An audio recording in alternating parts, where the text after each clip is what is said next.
interessanti e molto avvincenti. So, if it is your cup of tea, just keep watching.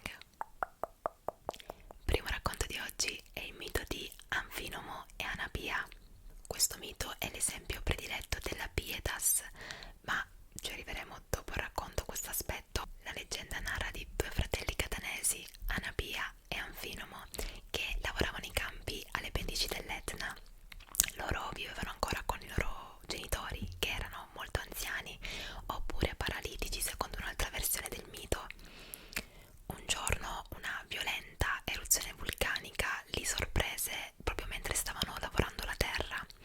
Così questa eruzione fu talmente esplosiva, talmente burrascosa, che non lasciava molto tempo alla fuga. Così, mentre la lava scorreva e bruciava ogni singolo campo, ogni singolo pezzo di terra, mentre tutti gli abitanti catanesi pensavano a mettere in salvo ricchezze, gioielli e lussi vari, loro invece pensarono a portare in salvo per prima cosa i loro genitori, e fu l'unica cosa che portarono con loro durante la fuga.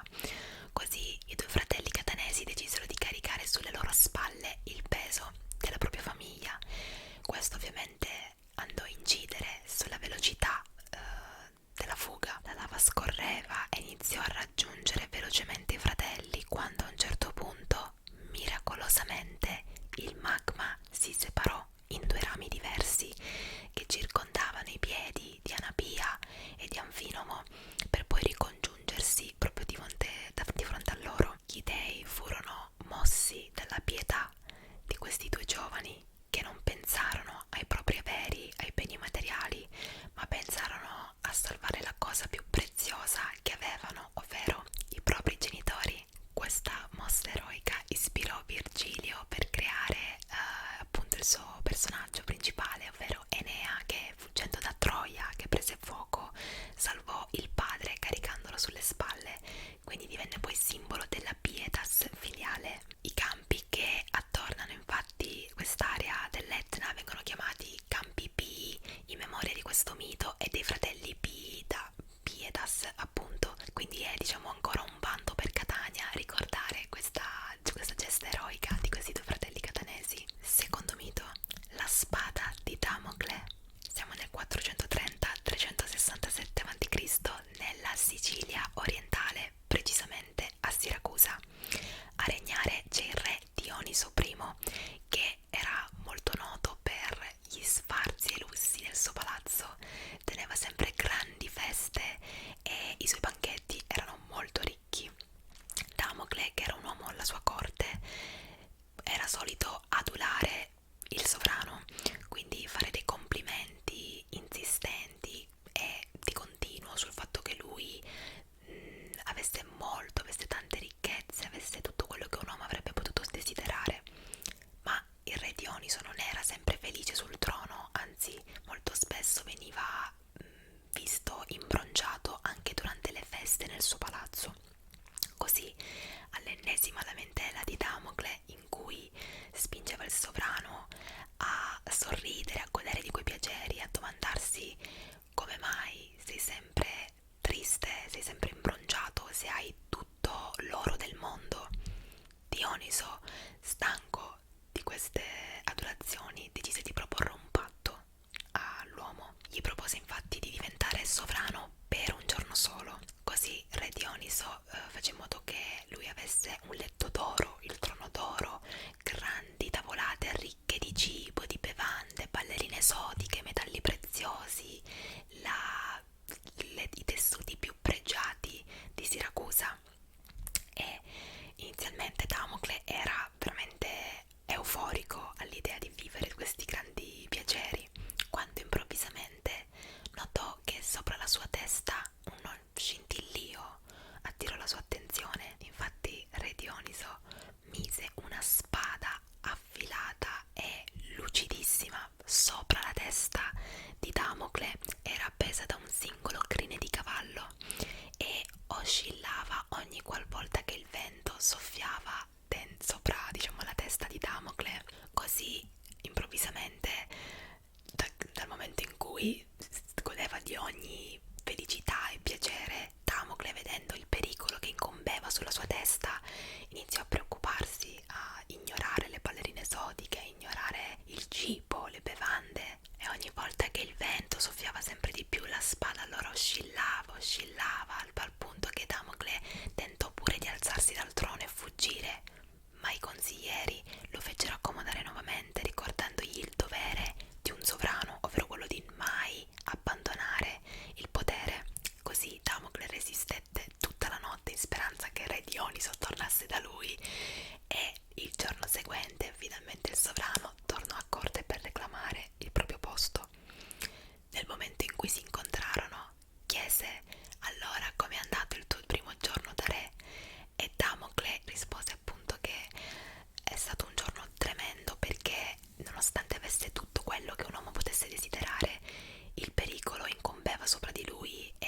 Dioniso infatti, cioè fa di capire che essere proclamato sovrano ha anche dei lati oscuri, come ribellioni, persone che vogliono sempre ucciderti, detronizzare, e quindi viene sempre posta una spada, seppur immaginaria, sopra la testa di ogni sovrano, ed è questo il motivo per cui quasi mai riescono a godere dei propri lussi. Ad oggi infatti l'espressione la spada di Damocle, avere una spada di Damocle, si intende avere un pensiero fisso che non riesci a togliere dalla testa, cioè un continuo preoccuparsi per qualcosa. Il prossimo mito riguarda la gigantomachia, ovvero la battaglia fra i giganti e gli dei dell'Olimpo.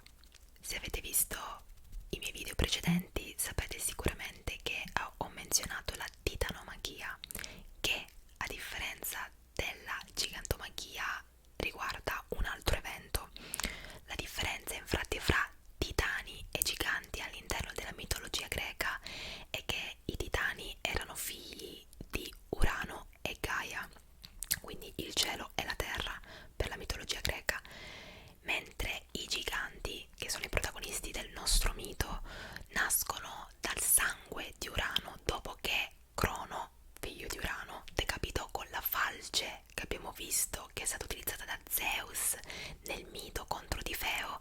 Quella stessa falce decapitò Urano e dal sangue della decapitazione nacquero i giganti. Quindi dopo quell'episodio che ho raccontato nel video precedente viene questo evento chiamato gigantomachia, in cui i titani quindi sono stati imprigionati ancora una volta, ma la dea Gaia aveva ancora un asso nella manica, ovvero i fratelli dei titani. Ben 24 giganti formarono un esercito con un unico scopo: detronizzare gli dei dell'Olimpo. Gli dei dunque, per difendere l'ordine cosmico, decisero di unirsi in battaglia e affrontare i loro avversari, che erano veramente molto potenti, quindi fu una battaglia molto lunga. Il combattimento durò molti anni, ma nessuno ebbe la meglio. Così la dea Hera, moglie di Zeus, ebbe una visione e profetizzò che solo un uomo, un mortale, sarebbe stato in grado di uccidere i giganti. Un mortale con una pelliccia di leone, ovvero il nostro famosissimo Ercole. Quindi Zeus ordinò alla figlia Atena di andare a trovare Ercole sulla terra e invitarlo a unirsi alla battaglia. A questo punto gli dei continuano a lottare contro i giganti. La battaglia si svolse nella Tracia ed era lì che i giganti stavano ammassando cumuli e cumuli di rocce per formare una colonna per raggiungere l'Olimpo. La Tracia, tra l'altro, è la terra che appartiene proprio ai giganti, in quanto conferiva loro dei poteri, diciamo, quasi rigenerativi. Nel momento in cui venivano infatti colpiti, recuperavano le forze ed erano in grado di proseguire nel combattimento. Nel momento in cui decisero di costruire questa torre per raggiungere l'Olimpo, improvvisamente sentirono un ruggito possente, si spaventarono e iniziarono a scappare. Ma chi c'era alle loro spalle? Ercole o qualcun altro? I giganti scapparono senza guardarsi indietro, senza rendersi conto che in realtà era un tranello, era una trappola. Il ruggito infatti proveniva dall'asino di Sileno, che insieme a Dioniso andavano al galoppo per unirsi alla battaglia.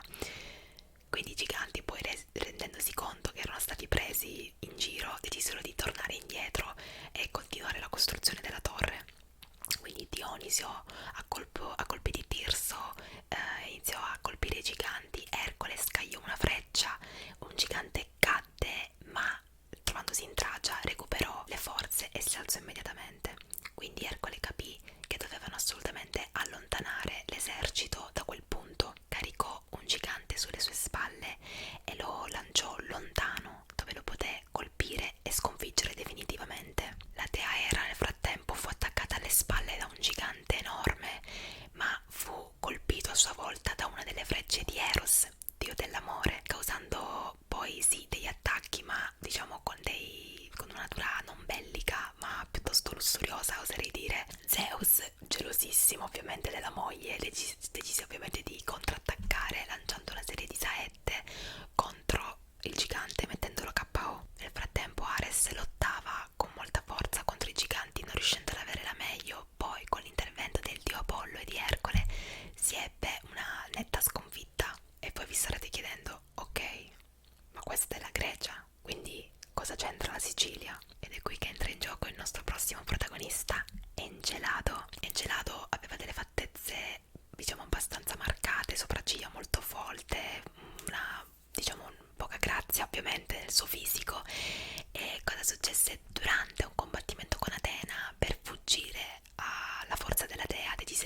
essere posto sotto la Sicilia e la sua bocca corrispondeva con l'Etna e causava le eruzioni vulcaniche dalla rabbia contro gli dei. Un'altra versione invece dice che Encelado fu travolto da tutte quelle pietre che lanciò Atena, e quindi, cioè, che non è stato intrappolato sotto la Sicilia, ma che comunque tutte le pietre tirate da Atena furono la sua sorte, quindi rimase, diciamo, sepolto da queste rocce. Certamente la gigantomachia comunque continua, abbiamo Ade e Hermes ovviamente che si uniscono anche alla battaglia. Hermes con l'elmo dell'invisibilità riesce a colpire quasi tutti i giganti e Ade con la forca fa lo stesso. Alla fine della battaglia Ercole e Zeus sfileranno sopra un bellissimo carro sopra i corpi dei giganti defunti. A unirsi al festeggiamento c'era anche la dea Nike, dea della vittoria mandata da Atena per simboleggiare il trionfo degli dei su chiunque gli si metta contro. Il prossimo mito è veramente molto noto, sono sicurissima che lo conoscerete già, oppure almeno un nome di questo racconto vi sarà familiare: il mito di Icaro e Dedalo. I protagonisti di questo racconto in realtà saranno molteplici, vi sintetizzerò molti miti, diciamo quasi 3 miti in uno solo. I protagonisti di questo mito sono esattamente 4 e sono Dedalo, Icaro, Re Minosse e Re Cocalo o Cocalo, non ho idea di come si pronunci il nome. Il mito ha origine nell'antica Grecia, ci troviamo precisamente ad Atene, dove Dedalo è conosciutissimo per le sue invenzioni, è un inventore di successo molto noto. A un certo punto però la sua carriera verrà interrotta da un piccolo scandalo. Diciamo che vi era il sospetto che lui potesse essere complice di un omicidio, così fu costretto a fuggire da Atene e andò a rifugiarsi sull'isola di Creta, dove il re Minosse era il sovrano. Sull'isola di Creta quindi abbiamo questo nuovo sovrano, Minosse, che nel frattempo chiese a Poseidone di mandargli un toro da immolare come sacrificio divino a lui stesso dedicato. Quindi Poseidone, lusingato ovviamente, mandò un toro bellissimo, bianco, enorme, era molto più alto rispetto ai classici tori, diciamo, dell'isola. Così Minosse, alla vista di questo toro, gli sembrò male, uno spreco, diciamo, utilizzarlo per il sacrificio. Così utilizzò il toro di Poseidone per farlo accoppiare con i tori ordinari e formare una nuova razza e sostituire invece questo toro bianco con un toro ordinario da sacrificare. Poseidone però non fu per niente contento di questa scelta, anzi lo fece infuriare particolarmente, che per vendicarsi fece innamorare la moglie del re Minosse del toro che Poseidone stesso aveva mandato. Parsifae, moglie di Minosse, ovviamente desiderava a questo punto unirsi fisicamente all'animale. Il problema è che il toro non era attratto da un essere umano, così chiese aiuto a Dedalo, gli chiese di costruire una struttura che sembrava esternamente un animale, un toro, e in cui lei poteva, diciamo, mettersi all'interno e permettere questa unione. Così Dedalo lo costruì e Parsifae e questo toro si unirono fisicamente, dando origine al famosissimo Minotauro. Il Minotauro è una creatura mitologica che è metà uomo e metà toro e si nutre di umani. A questo punto Re Minosse, conscio di tutta questa situazione, chiese all'inventore ateniese di costruire un labirinto in cui poter nascondere questo Minotauro. Alla creazione di questo labirinto però l'inventore ateniese fu ancora una volta imprigionato all'interno della sua stessa creazione, in quanto sospettato di aver aiutato Teseo e Arianna a uccidere il Minotauro. Le coste e i confini della terra erano tutti sorvegliati dalle guardie del re, quindi non c'era né modo di andare via tramite il mare né tramite terra, quindi restava un unico metodo: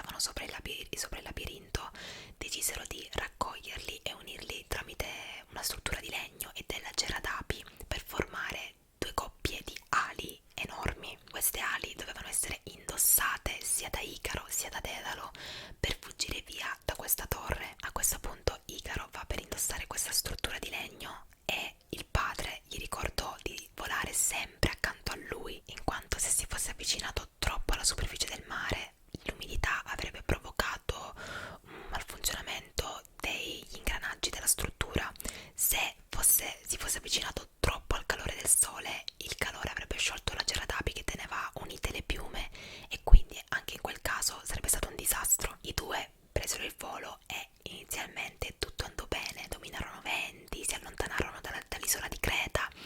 Così a mezz'aria improvvisamente Icaro però iniziò a volare, a allontanarsi dal padre, il quale richiamò subito il figlio per dirgli di scendere. Secondo lui si trovava troppo in alto. Il problema è che Icaro era troppo lontano e non riuscì a sentire le parole del padre. Quindi cosa successe? Che il calore del sole iniziò a sciogliere la cera d'api. Il ragazzo quindi iniziò a precipitare a una velocità impressionante, colpendo l'acqua, e ovviamente Dedalo si disperò e continuò a planare fino alle coste della Sicilia, dove ritrovò poi Icaro sulla spiaggia. Dedalo non si perdonò mai questa impresa, in quanto per la prima volta una sua invenzione era stata causa della morte del proprio figlio. A questo punto ci troviamo in Sicilia e cosa successe? L'inventore ateniese stringe amicizia con il re Cocalo o Cocalo e praticamente lo accoglie a braccia aperte. Lui quindi continua a fare quello che faceva all'isola di Creta praticamente, ma in Sicilia presso la corte di questo nuovo sovrano. Minosse nel frattempo stava impazzendo perché voleva trovare Dedalo e imprigionarlo nuovamente, quindi utilizzò uno stratagemma per trovarlo. Escogitò un dilemma che solamente Dedalo sarebbe stato in grado di risolvere, ovvero far passare un filo attraverso le spire di una conchiglia spiraliforme. Quindi cosa successe? Il quesito fu posto anche al sovrano Cocalo che, facendosi spiegare la soluzione da Dedalo, rispose al posto suo. Minosse si infuriò tremendamente in quanto capì che quella soluzione era stata fornita effettivamente dall'inventore ateniese e quindi ne pretese l'immediata consegna, nell'attesa che il prigioniero fosse